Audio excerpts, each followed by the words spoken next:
যেই দাম বাজারে তো হাতই দেওয়া যায় না। যেই মাছ ছিল 400 টাকা কেজি, ওইগুলি এখন চাই 600। খাইতে হলে ভাই কিনতে হবে, এখন দাম যতই হোক কিনতে হবে। 25 টাকা করে পিস লেবু, তারপর শসা 120 টাকা কেজি, মানে দ্রব্যমূল্যটা অনেকই বেশি দেখা যাচ্ছে। আমরা নতুন সরকার এসে তো আমরা ভালো কিছু আশা করি। দামের জন্য তো আমরা কিনতে পারি না। যেই মাছ ছিল 400 টাকা কেজি, ওইগুলি এখন চাই 600। চিংড়ি মাছগুলি এখন চাই 1200, 800। কীভাবে খাবো মানুষ বলেন? এটা কি না সম্ভব? একটা মানুষ যদি বেকার থাকে, আমার ছেলে লেখাপড়া করে স্টুডেন্ট, তাহলে তার মা কী করবে বলেন? যেই দাম বাজারে তো হাতই দেওয়া যায় না। লেবু তো কিনেই যায় না। লেবুটা 80 টাকা হালি, 100 টাকা হালি, 100 টাকা হালি লেবু। এই অবস্থা, সব কিছু দাম বাড়াই দিছে। রাষ্ট্রের মধ্যে সব কিছু কম দাম বেছে। আমার কাছে মনে হচ্ছে যে তরকারির দামগুলো অনেক বেড়ে গেছে। যেমন ধরেন লেবু, একটু আগে জিজ্ঞাসা করলাম, বলতেছে 80 টাকা হালি। তারপরে আদার্স মানে তরকারি কাঁচা বাজারগুলো বেড়ে গেছে, বাট মাছগুলো ঠিক আছে আমার কাছে মনে হচ্ছে আর বসুন্ধরা টিস্যু, অশুদ্ধতার বিরুদ্ধে এক বিন্দুও ছাড় নয়। সেটা কালকে আমি ইউটিউবে একটা জিনিস দেখতেছিলাম, ওই যে ভদ্রলোকের নামটা কি জানি, উনি সোলা বোটে কী করতে গেছিলেন, ওখানে যে ওনাকে এটা বাধা দেওয়া হয়েছে, করতে দেওয়া হয় নাই ওনাকে, এটা পরে উনি চলে এসছে। এটা হয়তো কখনোই আমরা আশা করি না।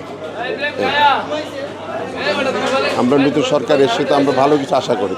সবজি কিনে আসলে বিরক্ত হবো না ভাই, কারণ বাজারে রমজান মাস আসলে বাজারে মনে করেন ক্যামেরাম্যান দেখলে এরা বাজারের রেটটা একটু জাগাত নিয়ে যায়। আবার যখন আপনারা চলে যান তখন ওদের মতন করে এরা মনে করেন বাজারের রেটটা আবার ওদের মতন করে পড়ে। লেবু 120 টাকা আলি, কোনো জায়গায় 140 টাকা আলি। হ্যাঁ, আপনার মনে করেন শসা কোনো জায়গায় 140 টাকা, কোনো জায়গায় 150 টাকা, কোনো জায়গায় 200 টাকা। তো মানুষ নিবি কি বলেন? হ্যাঁ, তারপরে আপনার মনে করেন উস্তা এক জায়গায় আমি দাম করে এলাম 120 টাকা, এখানে হলো 180 টাকা, দেখলেন এতে। তা আর কি বলবো বলেন বাজারের অবস্থা? সাধারণ মানুষ মানে রমজান মাস আসলে তাদের জন্য খুবই বিকৃত, মানে বাজার সদার করার মতন। সরকার নতুন করেছে, এগুলো যদি এখন আমরা প্রতি খেয়াল না করে তাহলে আমরা সাধারণ মানুষ বাজার খুবই টাফ হয়ে যাবে। খাইতে হলে ভাই কিনতে হবে, এখন দাম যতই হোক কিনতে হবে। লেবু আপনার 60 টাকা ডজন আছে, এখন 120 টাকা হালি। তারপরে তো আমাদের খাইতে হলে কিনতে হবে, ইফতার করতে হলে লাগবে লেবু। কারণ যে জিনিসগুলো দাম বাড়াচ্ছে, জিনিসগুলো আমাদের নিত্য প্রয়োজনীয় জিনিস ভাই। এখন কি বলবো বলেন, এটা যদি না আমাদেরকে কম না দেয় তা আমরা তো নিতে পারবো না। খাইতে হলে ভাই নিতে হবে, একটাই কথা।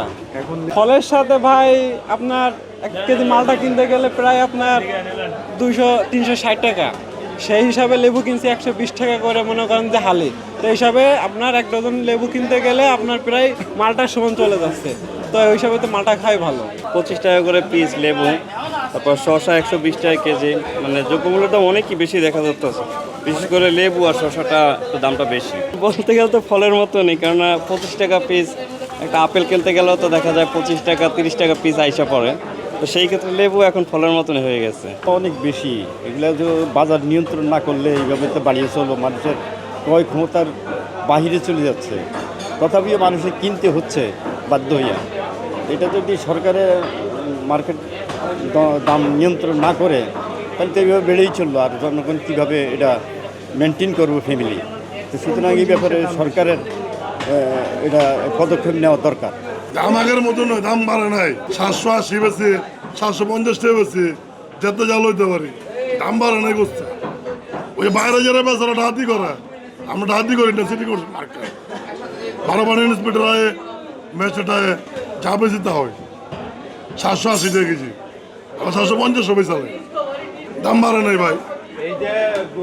কাঁচামাল ভাই আমি 5 টাকা কিনছি, কেউ 10 টাকা কিনছে।